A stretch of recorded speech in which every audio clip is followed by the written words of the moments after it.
Before we take our first question, I just want to just pose a quickie to the panel.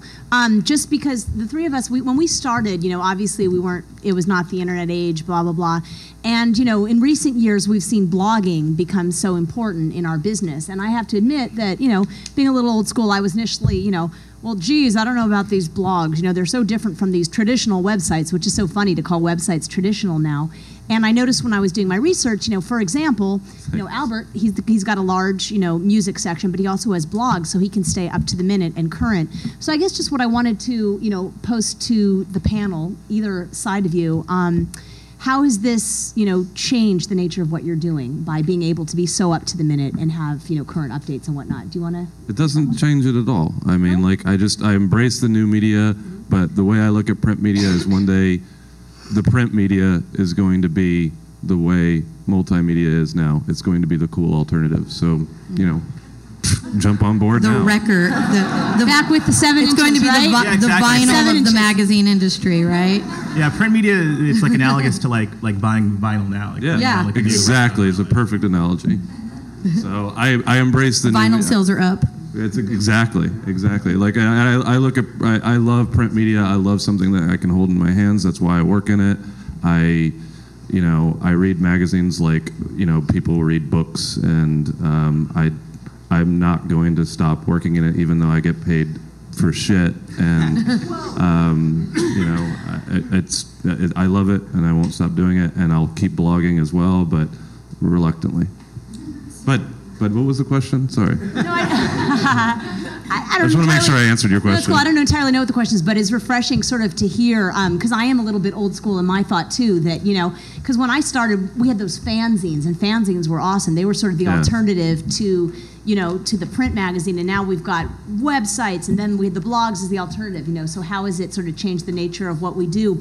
I just feel that because everything is so instantaneous, a lot of times, because I too read a ton of magazines, more than books, more than I ought to really, and I just find that because I can just instantly go on a website and read something, it sort of takes away a little bit of the mystique. But, when I was talking earlier with Judy loves the fact that she can get tons of reports on Lollapalooza, and people are twittering and so on. Yeah, I have 5 bands playing Lollapalooza this weekend, and I'm not there, obviously.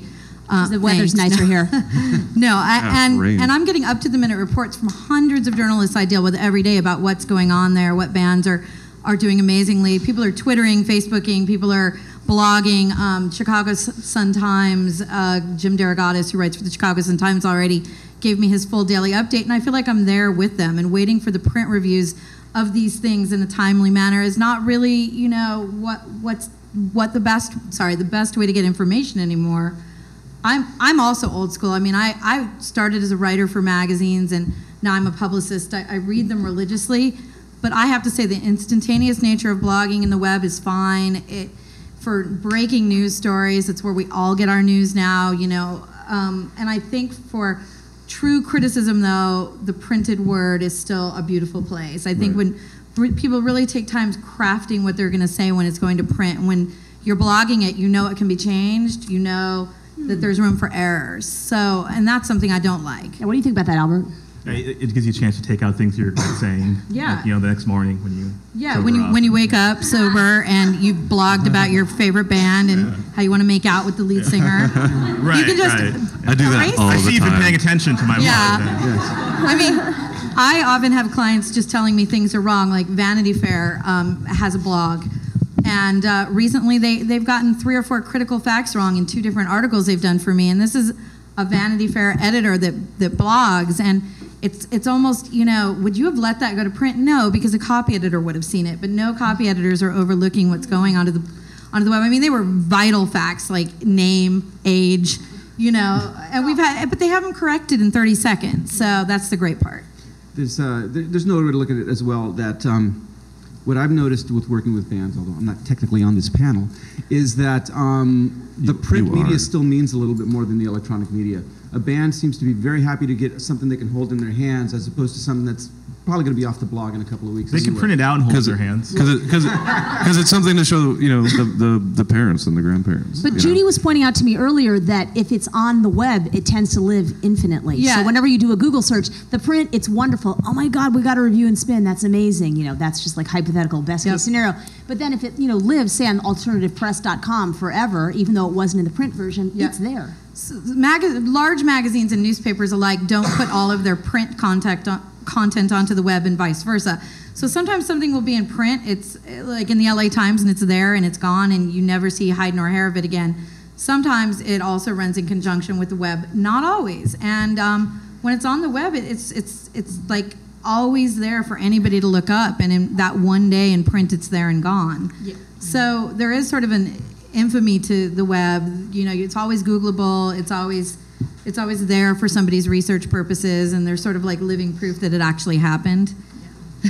and the other thing too that I'm finding more and more is that there are a lot of times, especially with new bands that might not necessarily get into a big magazine like Revolver or Guitar World, but the editors like the band enough that they'll do something for the magazine's website, which for the band and for me is still perfectly lovely, and it's still something major that I can deliver to the client.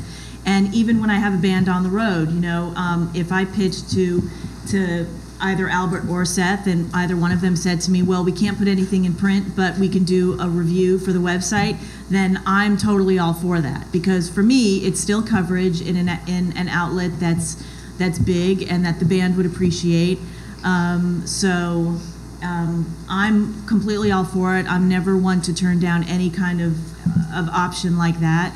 I certainly include that in all my pitches now, that if you only do something for the website, that's totally okay with me. And even with blogs and with all of these webzines that are coming up nowadays for new bands like the Deer Hunter or Dredge, I'm getting more coverage for them online than I am in print. So I'm still able to deliver something for them, and they still have a lot more than they did before, and they could link everything from their website. I mean, they can have a press section on their website, and it's got like 30 different links just from one place to the next. So for them, it's all good. That was good PR. I like how you managed to drop your bands. That didn't go unnoticed. It's good. She's a pro. But I think the idea of sort of, not that I think anyone is, but I think there is still that mindset that, like being on like a publication's website is sort of like a consolation prize. Like, I don't think that really should exist, because, if you think about how many publications only publish online that are vastly influential, like Pitchfork and Stereogum, that, being on one of those websites is huge, and, they don't have a print product. And, so, basically in my mind, I don't really even separate the two. I just think, publishing things online, publishing things, and using that technology to put things out in as timely of a manner as possible doesn't necessarily change the way you do things, but it is a natural evolution that not only is occurring, but has occurred. So we should probably get back on track with our customers up here.